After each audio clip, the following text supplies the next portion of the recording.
Vitamin D deficiency and cardiovascular disease. Is there a connection? You're listening to ReachMD XM157, the channel for medical professionals. Welcome to the Clinicians Roundtable. I'm your host, Dr. Gary Kohn, and joining me is Dr. Thomas Wang, who is Assistant Professor of Medicine at the Harvard Medical School in Boston. Dr. Wang is a cardiologist and Associate Director for Heart Failure and Transplantation at the Massachusetts General Hospital, and he's published extensively in the cardiology literature. Today we're going to be talking about vitamin D deficiency and the risk of cardiovascular disease. Dr. Wang, welcome to ReachMD. Thanks for being with us. Thanks very much, Gary. I appreciate it. Sure. This is kind of, I think to many of our listeners, this may be an unusual topic or a surprising topic. So maybe you could give us a little bit of your own medical background and how you got interested in this line of research. Sure. As you know, I'm an academic cardiologist and a clinical investigator. I did my training in cardiology and then subsequently specialty training in both heart failure on the clinical side and on the research side in both clinical investigation and epidemiology. I have done much of my research on the Framingham Heart Study data, which, as you also know, is a long-running study in Massachusetts looking at longitudinal risk factors for heart disease.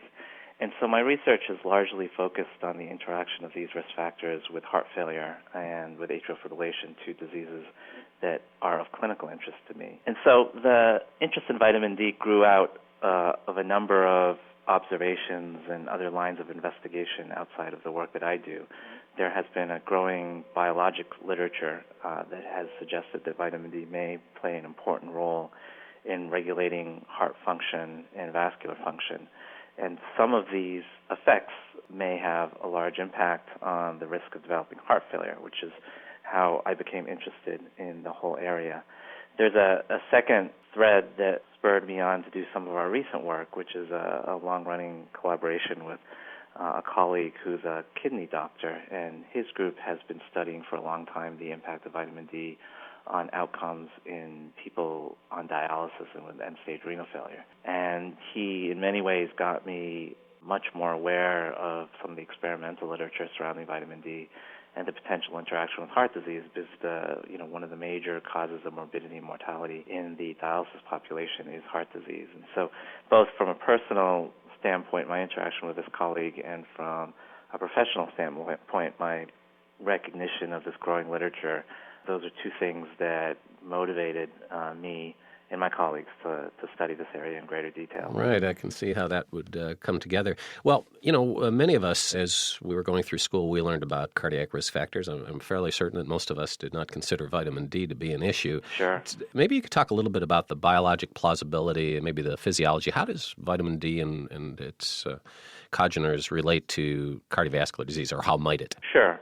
There are really a couple lines of evidence that are probably worth considering. One is the fact that although we all think of vitamin D as having its major influence on bone health, receptors for vitamin D actually exist on multiple tissues in the body and multiple types of cells in the body.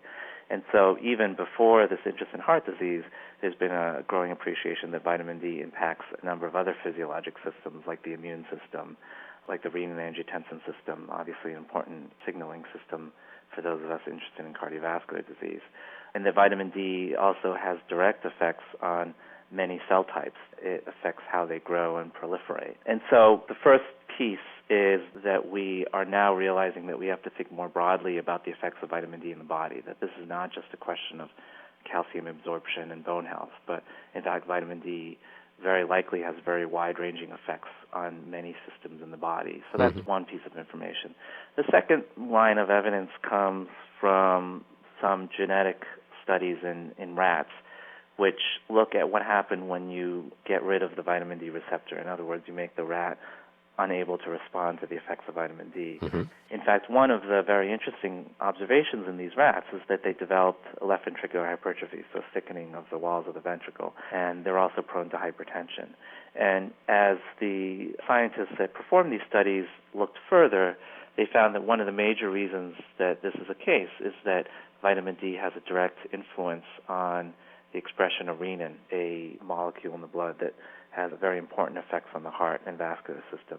And the rats that were deficient in vitamin D had in overactivity of the renin system. And of course, overactivity of the renin-angiotensin system, we know both experimentally in humans, has many detrimental effects on the heart system. And so that's another large area of scientific evidence that has motivated many like myself to be interested in this area. Mm-hmm. If we understand some of that biological plausibility, and we're talking about vitamin D deficiency as a potential risk factor, I assume then that it's fair to say that there is a population in this country that is vitamin D deficient. Do we know the extent of that, or do you expect that to be the case? Yeah, well, that's certainly true, and in fact, it's probably a very common finding in the population. Yes, I mean, really the only reason for a lack of an easy figure to hang your hat on is the fact that it really depends on how you define vitamin D deficiency. And believe it or not, there's a little bit of, or more than a little bit of controversy in the literature on what actually would constitute vitamin D deficiency. But even if you use very conservative thresholds for vitamin D deficiency, in other words, thresholds at which if someone has vitamin D levels below that threshold, almost anyone would agree that they're deficient, then probably at least 30% of the population in the United States has vitamin D deficiency. And obviously in areas of less sunlight and during the winter, that prevalence is likely much higher. Those are real numbers. Yes. If you're just joining us, you're listening to the Clinicians Roundtable on ReachMD XM 157, the channel for medical professionals.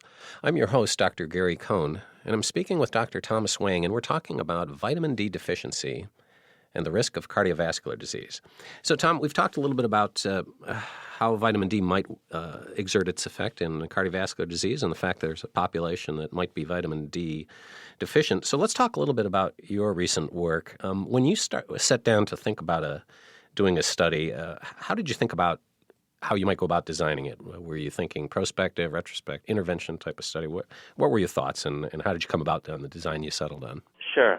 Well, the first type of study, in fact, some of the studies that exist before we even started our study are more what we would call ecological studies. So they're sort of observations that say, well, if vitamin D is important, then you would expect that areas of the world that get less sunlight, where vitamin D deficiency is more common, may also be areas where heart disease is more common. And so, in fact, many studies like that exist in the literature. And so that's one type of study, which constitutes probably the weakest level of evidence, but it's at least a start. The second type of study is a study where you say, well, you take a bunch of people with heart disease and compare them to a bunch of people without heart disease and look at their vitamin D levels. And in fact, a number of those studies have been done as well, and have found that people with heart disease tend to have lower vitamin D levels. So that would be a second level of evidence, but still rather weak, because you don't really know what came first, the heart disease or the vitamin D deficiency. And so the type of study that we did was prospective in that we had the ability to look at vitamin D levels that were measured over a decade ago in people who did not have heart disease.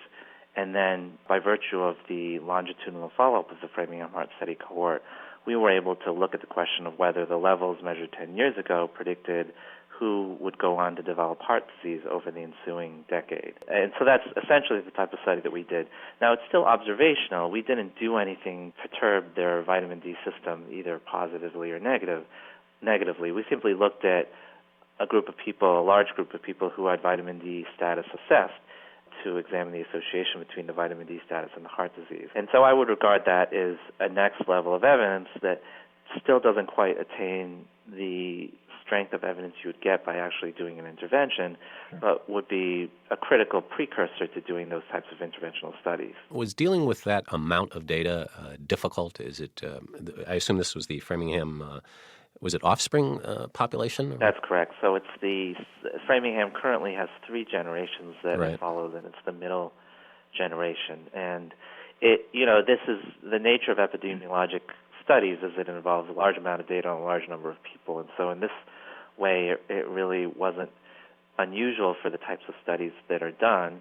Some of the challenges of studies on those numbers is sorting through many types of signals, some of which could be false and some of which could be true. And so, as you asked earlier, there certainly has to be some level of biologic plausibility going into it for you to even think of looking at a question in a population like this, because there's always a risk in a population like this that just because of the size that you find things that appear to be significant that are either not significant because the effects are just so small as to be unimportant, or you just found them by chance, and in fact it's just a false finding. So that represents sort of the biggest challenge of research like this. Well, could you give us a maybe quick summary of what the results were and whether you were surprised to see what you found? Sure. The overall result was that in the people that were vitamin D deficient in the study sample, which was about 1,700 people, and using a definition of vitamin D deficiency again, which is quite conservative, that in those people, which constituted about 30% of the population, the risk of having a cardiovascular event in the almost 10 years of follow-up was approximately 60% higher in the people who were not vitamin D deficient, according to the study. I'm sorry, that was 60%? That's correct, yeah. Wow. Maybe you could put that in some context for us, like compared to some other risk factors. Sure. It would still be regarded as a moderately strong risk factor, and that there are risk factors that are stronger. Certainly smoking, diabetes, and other risk factors in Framingham would be quantitatively stronger risk factors, associated with larger increases in the risk of heart disease.